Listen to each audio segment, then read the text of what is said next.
Salut à tous et bienvenue dans cette vidéo un petit peu particulière aujourd'hui. J'ai plusieurs personnes qui m'ont posé des questions sur l'impression 3D. Donc je profite du fait que je suis en train d'imprimer des pièces pour finir mon mini flipper. Pour faire une petite présentation, voilà, vous montrer un petit peu mon imprimante. Alors ça sera pas du tout un test, hein. Il y a d'autres chaînes sur YouTube qui font ça beaucoup mieux que moi. Donc moi je vais vous faire une petite présentation vite fait de mon imprimante, un petit peu de tous les mécanismes qu'elle contient, et puis un petit peu une présentation de tout l'outillage, de tout ce que vous avez besoin côté matos, et puis une petite phase sur l'ordi pour vous présenter un petit peu comment ça marche. Donc mon imprimante, c'est une artillerie X1 que j'ai acheté il y a à peu près un an, je dirais. J'avais regardé pas mal de vidéos sur internet, et c'était une imprimante qui était dans mes prix. Donc alors le tarif a pas mal évolué depuis, mais c'est quelque chose qu'on peut trouver entre 3 et 400 euros, je pense. Il y a peut-être des promos de temps en temps. Alors suivant où vous l'achetez, vous la trouverez plus ou moins cher, hein. Les sites chinois, souvent c'est moins cher. Il y a un site en France qui s'appelle 3D Artillerie Expert qui vend les imprimantes de la marque. Les mecs sont vraiment super sympas, ils répondent à toutes vos questions quand vous avez des soucis. Moi j'achète tout mon matos là-bas. Je vous conseille d'aller faire un tour au moins sur leur site pour voir un petit peu ce qu'ils ont à proposer. Au niveau de l'imprimante, ça va être un truc, un petit tour rapide. Donc on a l'écran LCD qui permet de piloter les impressions, de régler différentes choses, de régler le plateau, de changer la bobine de fil, etc. On a les ports SD card et USB pour mettre les fichiers à imprimer. Alors on peut la connecter aussi à l'USB. Moi, comme l'imprimante elle est pas du tout à côté de mon bureau, elle n'est pas raccordée à l'ordinateur. Ensuite vous avez donc le plateau chauffant. Alors sur celle-là, le plateau il est un peu particulier. Donc en fait il chauffe, donc la résine, en tout cas le fil PLA va se coller dessus. Alors il y a certaines imprimantes où après il faut une spatule pour décoller les impressions. Sur celle-là, il faut surtout pas faire ça, sinon vous allez tout exploser. Il faut juste attendre que le plateau il refroidisse. Et ensuite, moi j'ai un petit, avec un bâton de truc en bois là, je pousse un tout petit peu et ça se décolle tout seul. Et même quand le plateau est totalement froid, il n'y a même pas besoin, il suffit d'attraper le truc et ça se décolle. Les autres petits points qu'elle a, alors la buse là, c'est ce qu'on appelle un direct drive. Donc j'ai directement le PLA là, le fil qui rentre dans la tête d'impression. Il y a beaucoup d'imprimantes où en fait il y en a une espèce de tuyau, et le fil traverse tout ce mécanisme. Là au moins c'est super facile au niveau entretien, vérification. Il y a pas de souci, elle est pas très bruyante. Euh, Au niveau ensuite de la bobine, alors là il y a un petit support ici. Alors c'est sûr que il y a des gens qui trouvent que c'est un peu pénible parce qu'il faut, quand on change la bobine, il faut changer la largeur. Donc il faut dévisser, décaler les supports. Moi, comme toutes mes bobines de fil c'est les mêmes, du coup j'ai pas besoin de régler. Alors, il y a moyen d'imprimer des petits supports qui se mettent là, et après on met la bobine dessus, du coup on n'a plus besoin de régler. Moi franchement ça va pas du tout poser problème. Ce truc là qui est ultra utile, c'est un détecteur de fin de filament. Donc ça permet, quand vous avez des fins de bobine, de pouvoir imprimer. Et puis si jamais il n'y a plus de fil, l'imprimante se met en pause, il n'y a qu'à changer la bobine et après c'est bon. Au niveau de la construction et de l'assemblage, quand elle arrive, en fait, il y a juste le portique là qui est séparé, donc il suffit de l'enfoncer, il y a des vis qui se mettent dessous. on visse le portique et voilà, franchement c'est ultra rapide. Après il y a quelques nappes à connecter, alors c'est pour ça que moi j'ai imprimé des petits caches là en plastique pour protéger les fils qui descendent et qui vont en dessous. Voilà, là de ce côté, puis je trouvais que c'était rigolo. En tout cas ça m'a servi de premier test d'impression 3D, c'est des modèles que j'ai trouvé sur Thingiverse. Au niveau des autres modifs, moi la seule chose que j'ai faite c'est rajouter ces petits morceaux de plastique bleu là. Du coup c'est voilà, j'ai acheté une petite bobine là, ça se trouve sur internet, c'est pas cher. C'est que du coup ça prenait c'est un vrai nez à poussière là, donc j'en ai mis ici. Voilà, j'en ai mis un petit peu là. C'est juste pour éviter que ça devienne tout sale. Ensuite, moi j'ai pas fait de modif. Alors on peut rajouter plein d'accessoires, flasher la carte mère, etc. Mais j'ai juste envie que ça marche. Au niveau des avantages, alors peut-être un avantage ou un inconvénient, les nappes là, c'est super pratique parce que ça fait hyper propre ici et ici. Par contre, elles sont assez fragiles, donc c'est pas quelque chose qu'il faut manipuler tous les jours. Moi j'ai déjà changé celle-là parce qu'en fait j'avais un souci sur la tête d'impression, donc il fallait que je la débranche, que je la rebranche. Et les connecteurs en fait au bout de 2-3 fois ils étaient nazes. D'ailleurs j'ai découpé le cache ici là pour pouvoir sortir le cache éventuellement sans avoir à débrancher la nappe. Voilà, donc ça c'est l'imprimante. Donc elle marche nickel. Ce qu'il y a de sympa, c'est que il y a pas mal de quand vous l'achetez en fait, vous avez pas mal d'accessoires avec. Alors, donc il y a une petite doc là qui vous explique comment monter l'imprimante et comment commencer à imprimer. C'est surtout que vous avez une petite trousse. Et du coup, dans la trousse, il y a déjà du matos alors, il y a tout ce qui est un petit peu de visserie, il y a des clés Allen pour pouvoir démonter, il y a une clé plate, il y a quelques pièces de rechange, notamment voilà, des galets, ça c'est la LED. Et puis, ils fournissent deux nappes de rechange, donc il y en a une large pour l'axe des Z et puis une autre pour la tête d'impression. Du coup ça c'est vraiment pas mal.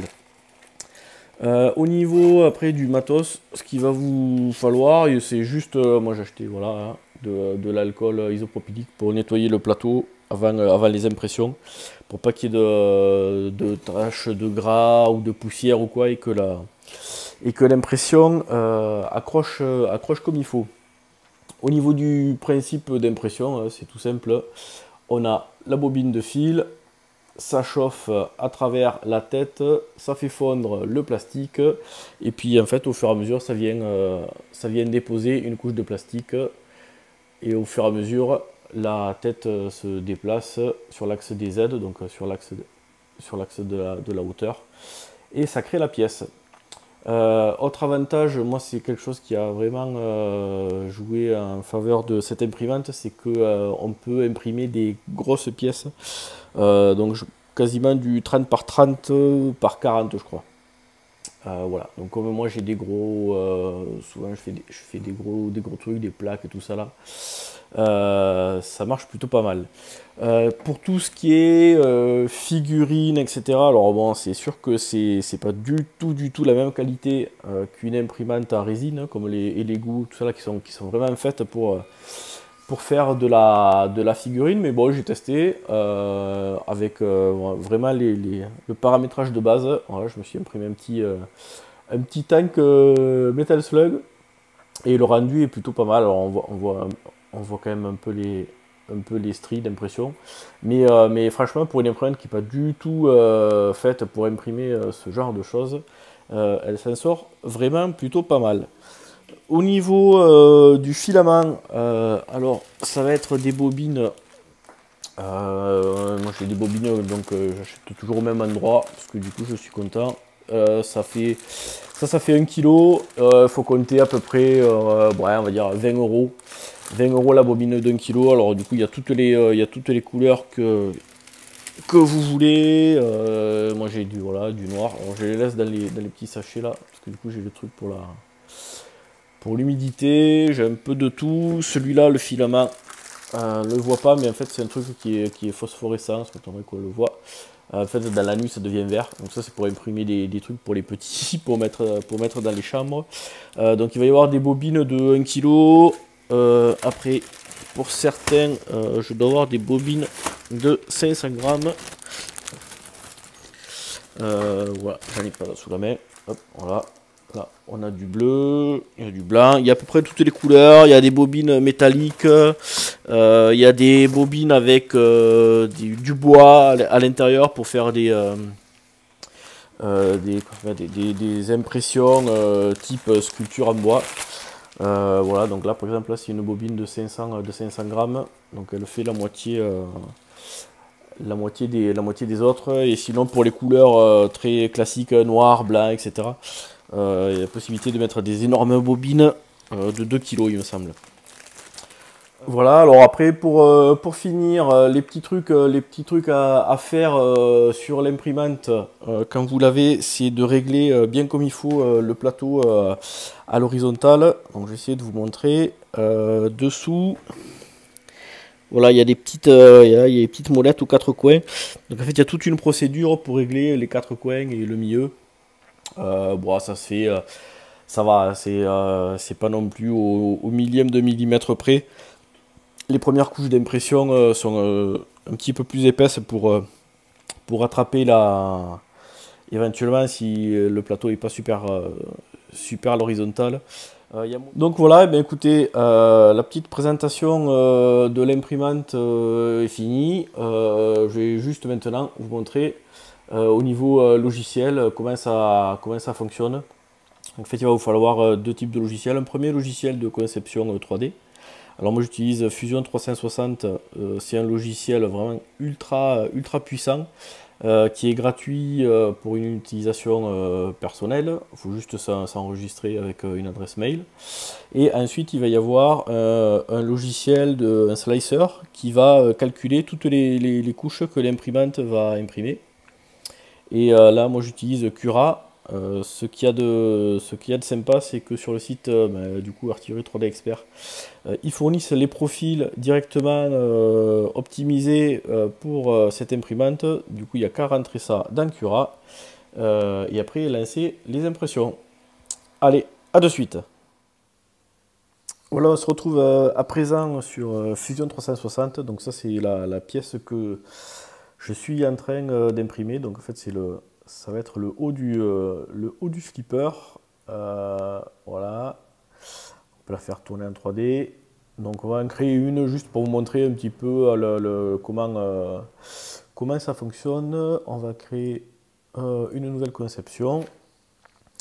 Donc l'idée c'est de faire ce qu'on appelle une esquisse. Donc là on a les trois plans, hein. Donc je vais prendre celui-là. Donc là en fait on passe en 2D.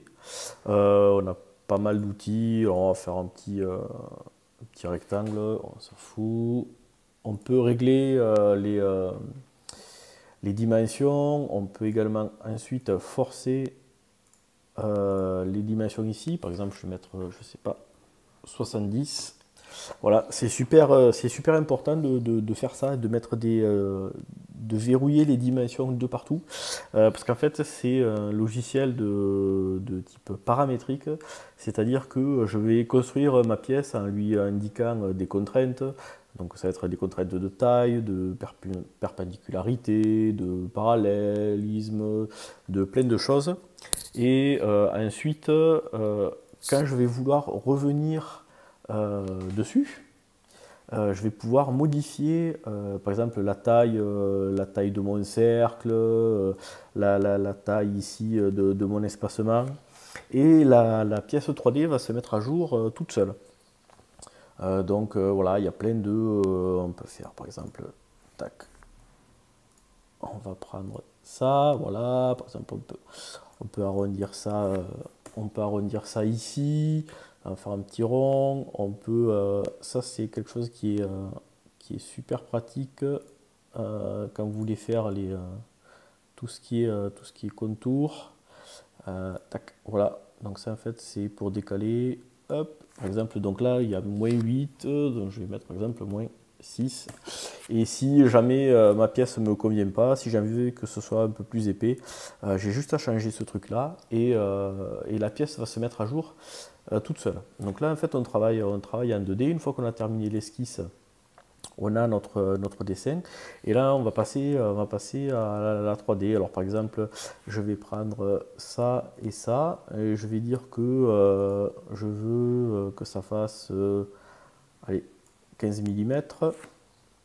Ok. Je vais ensuite dire que hop, je vais afficher ça, que cette partie elle va faire, je sais pas, 25, admettons. Voilà. Et ensuite, j'ai hop, ça qui va faire. Hop, alors, là, en fait, soit je peux faire un trou, soit je peux faire une nouvelle pièce au choix. Donc là, admettons, on va faire couper. Donc ça veut dire que la pièce que je suis en train de fabriquer, elle va être supprimée de la pièce existante. Voilà. Donc là, par exemple, j'ai fait une petite pièce là, ça m'a pris pas longtemps. Admettons que le trou ne soit pas au bon endroit et que ça ne soit pas suffisamment épais. L'avantage, c'est qu'ici, je peux venir modifier mon esquisse, dire que, par exemple, entre le bord de la pièce et le centre, j'avais mis 88, mais en fait, ça ne me convient pas, je voudrais, par exemple, 60, et que ici, au niveau de l'épaisseur, enfin, 6 mm, c'est pas suffisant, je vais mettre 10 mm, 610, je vais mettre, par exemple, 15 mm, ok. Et maintenant, si je termine, voilà, ma pièce en 3D, en fait, elle s'est mise à jour toute seule. Donc c'est pour ça que c'est super important de mettre des contraintes de partout, de perpéndicularité. Alors il y a des aides, la souris va se placer toute seule, etc. Mais voilà, c'est super simple. Et par exemple, après il y a d'autres fonctions. On peut par exemple hop, adoucir les arêtes. Voilà. C'est vraiment super puissant. La navigation, elle est vraiment super intuitive avec la souris. C'est nickel. Donc ça, c'est pour Fusion 360. Et une fois que la pièce est finie, on va envoyer l'impression en 3D. Donc je vais imprimer toute cette pièce. Ok, ça va me générer un fichier. Je vais le mettre là-dedans. Un fichier qui s'appelle non enregistré. Super. Et ensuite, j'ouvre Cura. Et donc, dans Cura, en fait, j'ai déjà intégré le profil de mon imprimante. Donc, il a reconnu que c'est un profil d'artillerie X1. Donc, j'ai la taille du plateau, etc. Donc, j'ai plus qu'à aller chercher mon fichier que j'ai généré. Qui est où d'ailleurs? Ah oui, qui était dans 3D. Voilà. Ok, voilà, il est ici. Alors, je peux le déplacer si je veux sur l'imprimante parce que je pourrais imprimer plusieurs pièces en même temps. Je peux également le faire pivoter. Alors ça, suivant la pièce, ça peut être par exemple intéressant de l'imprimer comme ça. Alors, ça dépend de la construction de la pièce. Là, ici, elle a été faite plutôt pour être imprimée. Comme ça là, voilà, parce que sinon si je l'imprimais dans l'autre sens, comme là c'est vide, il faudrait que l'imprimante elle me remplisse ça pour pouvoir commencer à imprimer cette partie, sinon ça se casserait la figure. Donc une fois que j'ai fini, je peux éventuellement, alors ça c'est au niveau de l'échelle, ça c'est un truc qui est vraiment cool, c'est plutôt si vous récupérez des modèles 3D sur internet, suivant la taille qu'ils ont, s'ils sont trop petits ou trop grands, vous pouvez ajuster ici un pourcentage et les mettre à l'échelle facilement. Voilà. Une fois que vous avez fini, on va passer au calcul des couches. Alors ici, on a des petits réglages. On va pouvoir régler la... Donc ça va être la densité, c'est-à-dire que quand il va falloir remplir toutes ces parties, on peut remplir avec plus ou moins de filaments, soit pour économiser le filament, soit pour le rendre plus costaud. Et ici, ça va être la, la, la, la définition, on va dire ça comme ça, de l'impression. Elle sera plus précise, plus fine entre les couches ou pas. Et le support, en fait, c'est effectivement quand vous avez des pièces qui sont dans le vide, il va falloir que l'imprimante elle imprime un petit support pour pouvoir imprimer la partie qui vous intéresse.